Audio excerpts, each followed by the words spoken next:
ಈಗ ಸುದ್ದಿಗಳನ್ನು ವಿವರವಾಗಿ ನೋಡ್ತಾ ಹೋಗೋಣ. ಇಲ್ಲಿ ವಿದ್ಯಾರ್ಥಿಗಳು, ಅದರಲ್ಲೂ ವಿಶೇಷವಾಗಿ ಕೆಲಸಕ್ಕೆ ಅರ್ಹರಾಗಿರ್ತಕ್ಕಂತಹ ಆಕಾಂಕ್ಷಿಗಳು ಇವತ್ತು ಬೀದಿಗಿಳಿದಿದ್ದಾರೆ.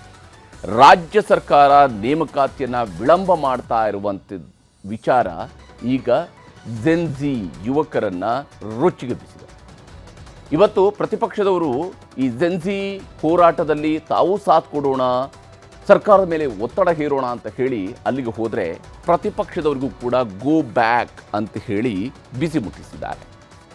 ಯುವ ಸಮೂಹದ ಹೋರಾಟದ ತೀವ್ರತೆಯನ್ನು ನೋಡಿದಂತಹ ಮುಖ್ಯಮಂತ್ರಿ ಸಿದ್ದರಾಮಯ್ಯ ಕೂಡ ಆದಷ್ಟು ಬೇಗ ನೇಮಕಾತಿ ಪ್ರಕ್ರಿಯೆಯನ್ನು ಶುರು ಮಾಡ್ತೀವಿ ಅಂತ ಹೇಳಿದ್ದಾರೆ. ಆದರೆ ಮತ್ತೆ ಸುಳ್ಳು ಭರವಸೆಗಳನ್ನು ಕೊಡಬೇಡಿ, ಮುಹೂರ್ತ ನಿಗದಿ ಮಾಡಿ ಅನ್ನೋದು ಹೋರಾಟ ನಿರತ ಜೆನ್ಜಿ ಆಗ್ರಹ.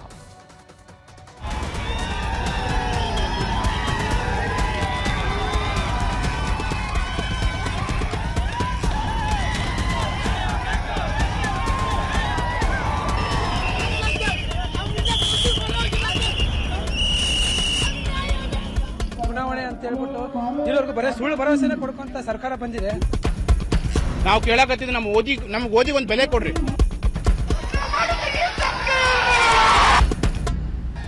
ರಾಜ್ಯ ಸರ್ಕಾರದ ವಿರುದ್ಧ ಇವತ್ತು ಕರ್ನಾಟಕದ ವಿದ್ಯಾಕಾಶಿ ಅಂತಲೇ ಕರೆಸಿಕೊಳ್ಳುವ ಧಾರವಾಡದಲ್ಲಿ ಸ್ಫೋಟವಾದ ಆಕ್ರೋಶ ದೃಶ್ಯಗಳು. 5 ವರ್ಷದಿಂದ ಸರ್ಕಾರಿ ಕೆಲಸಗಳಿಗೆ ಯಾರನ್ನೂ ನೇಮಕಾತಿ ಮಾಡ್ತಿಲ್ಲ. ನಮಗೆ ವಯಸ್ಸಾಗ್ತಿದೆ, ಡಿಗ್ರಿ ಸರ್ಟಿಫಿಕೇಟ್ಗಳಿದ್ರೂ ಕೆಲಸ ಸಿಗ್ತಿಲ್ಲ. ಈಗಲೂ ಮನೆಯವರ ಮುಂದೆ 10 ರೂಪಾಯಿಗೂ ಕೈ ಚಾಚಬೇಕು.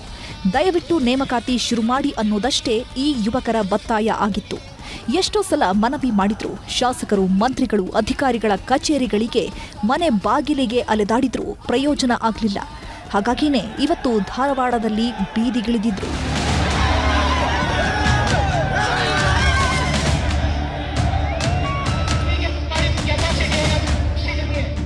ಬೆಳಗ್ಗೆ 10 ಗಂಟೆಗೆ ಬೇಕೇ ಬೇಕು, ನ್ಯಾಯ ಬೇಕು ಅಂತ ಪ್ರತಿಭಟನೆ ಶುರು ಮಾಡಿದ್ರು. ಮೊದಲು 100, ಆಮೇಲೆ 200, 500ರಷ್ಟಿದ್ದ ಉದ್ಯೋಗಾಕಾಂಕ್ಷಿಗಳ ಸಂಖ್ಯೆ ಹೋಗ್ತಾ ಹೋಗ್ತಾ ಸಾವಿರ ಲೆಕ್ಕದಲ್ಲಿ ಬರೋಕೆ ಶುರು ಮಾಡಿದ್ರು. ಆರಂಭದಲ್ಲಿ ಸಣ್ಣ ಮಟ್ಟದಲ್ಲಿ ಪ್ರತಿಭಟನೆ ಶುರುವಾಯಿತು.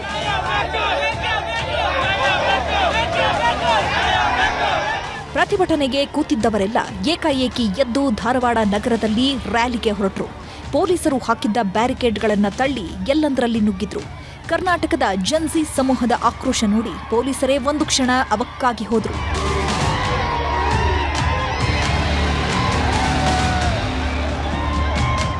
ಆಲ್ರೆಡಿ ನಮ್ದು ಏಜ್ ಎಲ್ಲ ಮೀರೋಗಿದೆ ಸರ್. ಇವಾಗ ಕರೆದ್ರೆ ಕೂಡ ನಮ್ಗೇನೋ ಎಲಿಜಿಬಲ್ ಇದೀವಿ. ಇನ್ನೂ ಒಂದು 2 ವರ್ಷ ಬಿಟ್ಟು ಕರೆದ್ರೆ ಕೂಡ ಯಾವುದೇ ರೀತಿಯಿಂದ ಇವ್ರು 5 ವರ್ಷ ಕೊಟ್ಟರು ಕೂಡ ನಮ್ಗೆ ಏಜ್ ಬರಲ್ಲ ಸರ್. ಯಾವುದೇ ರೀತಿಯಾದಂತ ಇನ್ನ ಮಟ್ಟ ಕಾಲ್ಫಾರ್ಮ್ ಆಗಿಲ್ಲ. ನಮ್ಮ ಪರವಾಗಿ ಮೊದಲು ಧ್ವನಿ ಎತ್ತಂತ ನಾಯಕರ ಈಗ ಮೂಕರಾಗಿ, ಯಾಕೆ ಅವ್ರ ಸರ್ಕಾರ ಆಡಳಿತದಾಗ ಐತಿ. ಅದಕ್ಕೋಸ್ಕರ ಇದೇ ರೀತಿ ನಡೀತಂತಂದ್ರೆ ನಮ್ಮ ಕರ್ನಾಟಕ ಮತ್ತೊಂದು ನೇಪಾಳ ಆಗ್ತದೆ. ಬಟ್ ಅದನ್ನ ನಮಗೆ ಮಾಡಕ್ ಇಷ್ಟ ಇಲ್ಲ, ಯಾಕಂದ್ರೆ ನಾವು ವಿದ್ಯಾವಂತ ಯುವಕರಿದ್ದೀವಿ. ಕರ್ನಾಟಕವನ್ನ ಮತ್ತೊಂದು ನೇಪಾಳ ಮಾಡೋಕೆ ಇಷ್ಟವಿಲ್ಲ ಅಂತಾನೆ ಕರ್ನಾಟಕದ ಜೆನ್ಜಿ ಹೋರಾಟವನ್ನ ತೀವ್ರಗೊಳಿಸಿದ್ರು. ಇದೇ ಪ್ರತಿಭಟನಾ ರ್ಯಾಲಿಗೆ ಶಾಸಕ ಅರವಿಂದ್ ಬೆಲ್ಲದ್, ಛಲವಾದಿ ನಾರಾಯಣ ಸ್ವಾಮಿ ಬಂದ್ರು. ಸ್ವಲ್ಪ ಹೊತ್ತಾದ್ಮೇಲೆ ವಿಧಾನಸಭೆ ವಿಪಕ್ಷ ನಾಯಕ ಆರ್ ಅಶೋಕ್ ಕೂಡ ಬಂದ್ರು. ಆದ್ರೆ ಬಿಜೆಪಿಯವರಿಗೂ ಸಿಕ್ಕಿದ್ದು ಧಿಕ್ಕಾರದ ಸುರಿಮಳೆ, ಗೋ ಬ್ಯಾಕ್ ಘೋಷಣೆಗಳು. ಆದ್ರೆ ಆರ್ ಅಶೋಕ್ ಭಾರತ್ ಮಾತಾ ಕಿ ಜೈ ಅಂತ ಕೂಗಿ ಸುಮ್ಮನಿರಿಸಿದ್ರು.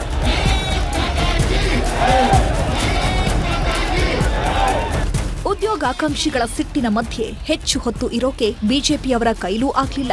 ಸಿಕ್ಕಷ್ಟೇ ಸಮಯದಲ್ಲೇ ಸರ್ಕಾರದ ವಿರುದ್ಧ ಆಕ್ರೋಶ ಹೊರಹಾಕಿ ಅಲ್ಲಿಂದ ಜಾಗ ಖಾಲಿ ಮಾಡಿದ್ರು. ಆಮೇಲೆ ಜೆನ್ಜಿ ಪಡೆ ಜ್ಯೂಬ್ಲಿ ಹಿಲ್ಸ್ ಸರ್ಕಲ್ಗೆ ಲಗ್ಗೆ ಹಾಕಿ ರಸ್ತೆಗಳನ್ನ ಬಂದ್ ಮಾಡಿ ಕೂತ್ರು. ಮುಖ್ಯಮಂತ್ರಿಗಳೇ ಇಲ್ಲಿಗೆ ಬರಬೇಕು ಅಂತ ಪಟ್ಟು ಹಿಡಿದಿದ್ರು. ಕೊನೆಗೆ ಬಂದಿದ್ದು ಜಿಲ್ಲಾಧಿಕಾರಿ ಸ್ನೇಹಲ್. ಡಿಸಿ ಮೇಡಂ ಮೈಕ್ ತಗೊಂಡು ಶೀಘ್ರದಲ್ಲೇ ಆದಷ್ಟು ಬೇಗ ನಿರ್ಧಾರ ಮಾಡ್ತೀವಿ ಅಂತಿದ್ದಂಗೆ ಈಗಲೇ ಆಗಬೇಕು ಅಂತ ಧಿಕ್ಕಾರ ಕೂಗಿದ್ರು.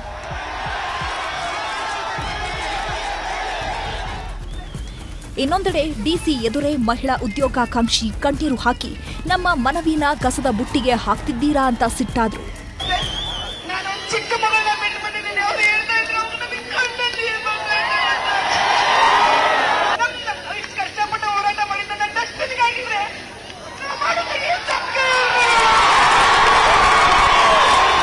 ಕೊನೆಗೆ ಜಿಲ್ಲಾಧಿಕಾರಿಗಳು ಕಮಿಷನರ್ ಎದುರೇ ಗೆಲ್ಲೋವರೆಗೂ ಹೋರಾಟ ಅನ್ನೋ ಘೋಷಣೆಗಳು ಮೊಳಗಿದ್ವು.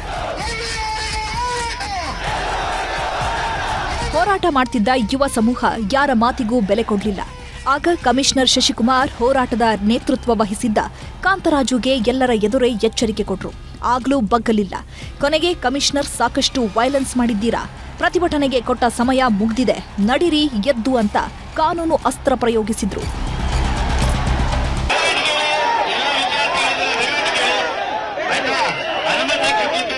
ಸಾಕಷ್ಟು ವೈಲೇಷನ್ಸ್ ಆಗಿದೆ, ಅದರ ಜೊತೆಗೆ ಸಮಯನೂ ಮುಗ್ದಿದೆ. ಡಿಸಿಆರ್ ಬಂದು ಭೇಟಿ ಮಾಡಿದರೆ ಎಲ್ಲ ಸಂಯಮದಿಂದ ಶಾಂತಿಯುತವಾಗಿ ವಾಪಸ್ ಆಗಿ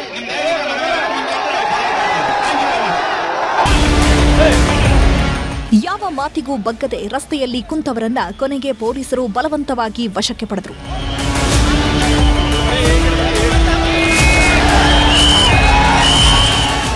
ಇಷ್ಟೆಲ್ಲದರ ಮಧ್ಯೆ ಉದ್ಯೋಗಾಕಾಂಕ್ಷಿಗಳ ಹೋರಾಟದ ವಿಷಯದಲ್ಲೂ ಕಾಂಗ್ರೆಸ್, ಬಿಜೆಪಿ, ಜೆಡಿಎಸ್ನವರ ಮಧ್ಯೆ ರಾಜಕೀಯ ರಾಡಿನೂ ಜೋರಾಗಿತ್ತು. ಒಬ್ಬರನ್ನೊಬ್ಬರು ದೂಷಿಸಿದ್ರೆ ಹೊರತು ಯುವ ಸಮೂಹದ ನೋವಿಗೆ ತಕ್ಷಣವೇ ಪರಿಹಾರ ಹುಡುಕೋ ಕೆಲಸವನ್ನ ಯಾವ ಪಕ್ಷದ ನಾಯಕರೂ ಮಾಡಲಿಲ್ಲ. ರಾಜ್ಯದಲ್ಲಿ ಸುಮಾರು 2.5 ಲಕ್ಷಕ್ಕೂ ಹೆಚ್ಚು ಸರ್ಕಾರಿ ಉದ್ಯೋಗ ಖಾಲಿ ಇದೆ. ಈಗಾಗಲೇ ಫೈನಾನ್ಸ್ ಡಿಪಾರ್ಟ್ಮೆಂಟ್ ಅವರು ಸುಮಾರು 65,000 ಹುದ್ದೆಯನ್ನು ಫಿಲ್ಅಪ್ ಮಾಡಿ ಅಂತ ಆದೇಶ ಕೊಟ್ಟು 6 ತಿಂಗಳಾಯಿತು.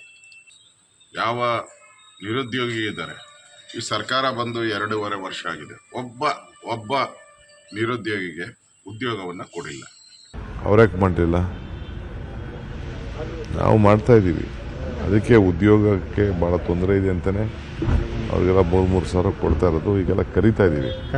ಈಗ ಮೊನ್ನೆ ಪ್ರಾಬ್ಲಮ್ ಇತ್ತು, ಅದು 371J ಅದಾಯಿತು. ಒಳ ಮೀಸಲಾತಿ ಸ್ವಲ್ಪ ಮಧ್ಯ ಅಡಚಣೆ ಬಂತು. ಆದರೂ ಎಲ್ಲ ಕೆಲವೆಲ್ಲ ಮಾಡ್ತಾ ಇದ್ದೀವಿ. ಧಾರವಾಡದಲ್ಲಿ ಏನು ಇವತ್ತು ಈ ಪ್ರತಿಭಟನೆ ಹೋರಾಟ ಶುರುವಾಗಿದೆ, ಬಹುಶಃ ಈ ಒಂದು ಯುವಕರ ಕಿಚ್ಚು ಇಡೀ ರಾಜ್ಯ ವ್ಯಾಪ್ತಿ ಮುಂದಿನ ದಿನಗಳಲ್ಲಿ ಭಾಳ ದೊಡ್ಡ ಮಟ್ಟದಲ್ಲಿ ಹತ್ತುರಿತಕ್ಕಂಥದ್ರಲ್ಲಿ ಯಾವುದೇ ಸಂಶಯ ಇಲ್ಲ. ಅದಕ್ಕಿಂತ ಮುಂಚಿತವಾಗಿ ಈ ರಾಜ್ಯ ಸರ್ಕಾರ ಎಚ್ಚೆತ್ಕೊಂಡು ಈ ಕೂಡಲೇ ಏನು 2,85,000 ಭರ್ತಿ ಮಾಡ್ತೀವಿ ಸರ್ಕಾರದ ಹುದ್ದೆಗಳನ್ನ ಅಂತ ಹೇಳಿದ್ರು, ಅದನ್ನು ಮಾಡ್ತಕ್ಕಂಥದ್ದು ಸೂಕ್ತ. ರಾಜಕೀಯ ಏನಾದರೂ ಇರಲಿ, ಕರ್ನಾಟಕದ ಯುವ ಸಮೂಹ ಬೀದಿಗಿಳಿಯಲು ಕಾರಣ ಎಲ್ಲ ರಾಜಕೀಯ ಪಕ್ಷಗಳ ನಿರ್ಲಕ್ಷ್ಯಗಳಿಂದಲೇ. ಯಾಕಂದ್ರೆ ರಾಜ್ಯದಲ್ಲಿ ಒಟ್ಟು ಖಾಲಿ ಇರುವ ಹುದ್ದೆಗಳು 2,84,881. ಗುತ್ತಿಗೆ, ಹೊರಗುತ್ತಿಗೆಯಡಿ ಭರ್ತಿ ಆದ ಹುದ್ದೆ 96,844. ಈಗ ಒಟ್ಟು ನೇಮಕಾತಿ ಆಗಬೇಕಾದ ಹುದ್ದೆಗಳು 1,88,037.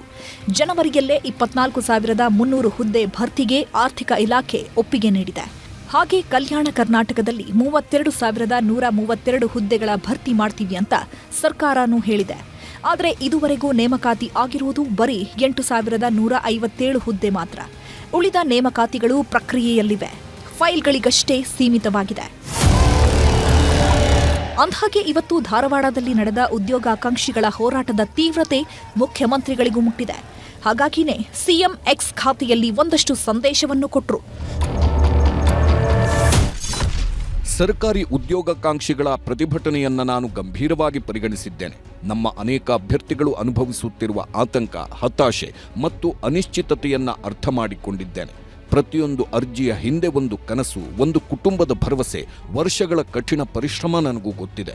ಆದರೆ ನಮ್ಮ ಸರ್ಕಾರ ಬಂದಾಗ 2.64 ಲಕ್ಷಕ್ಕೂ ಹೆಚ್ಚು ಸರ್ಕಾರಿ ಹುದ್ದೆಗಳು ಖಾಲಿ ಇತ್ತು.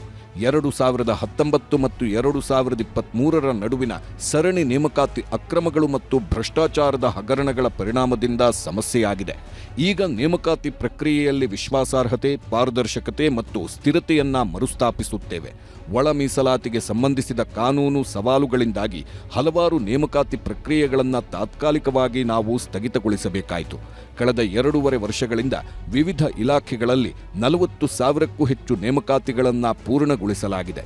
ಮುಂಬರುವ ನೇಮಕಾತಿಗಳಿಗಾಗಿ ಸರ್ಕಾರವು ವಯೋಮಿತಿಯನ್ನ 5 ವರ್ಷಗಳಿಗಿಂತ ಹೆಚ್ಚು ಸಡಿಲಿಸಲಿದೆ. ಇದರಿಂದ ಯಾರಿಗೂ ಅನ್ಯಾಯ ಆಗಲ್ಲ. ಎಲ್ಲ ಪ್ರದೇಶ ಹಾಗೂ ಸಮುದಾಯಗಳ ಪ್ರತಿಯೊಬ್ಬ ಅರ್ಹ ಅಭ್ಯರ್ಥಿಗೂ ಸಮಾನ ಅವಕಾಶ ಸಿಗುವಂತೆ ಮಾಡುತ್ತೇವೆ. ಹೀಗೆ ಸಿಎಂ ಉದ್ಯೋಗಾಕಾಂಕ್ಷಿಗಳ ಕನಸಿಗೆ ಕೊಳ್ಳಿ ಇಡುವ ಕೆಲಸ ಮಾಡಲ್ಲ ಅಂತ ಭರವಸೆ ಕೊಟ್ಟಿದ್ದಾರೆ. ಆದರೆ ಎಷ್ಟು ದಿನದಲ್ಲಿ ನೇಮಕಾತಿ ಶುರು ಮಾಡ್ತಾರೆ, ಯಾವಾಗ ಕೆಲಸ ಮಾಡ್ತಾರೆ ಅನ್ನೋದನ್ನು ಸ್ಪಷ್ಟಪಡಿಸಿಲ್ಲ.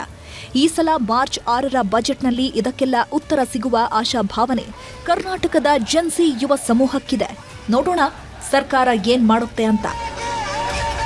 ಮಂಜುನಾಥ್ ಜೊತೆ ಶಿವರಾಮ್ ಅಸುಂಡಿ, ನ್ಯೂಸ್ 18 ಧಾರವಾಡ.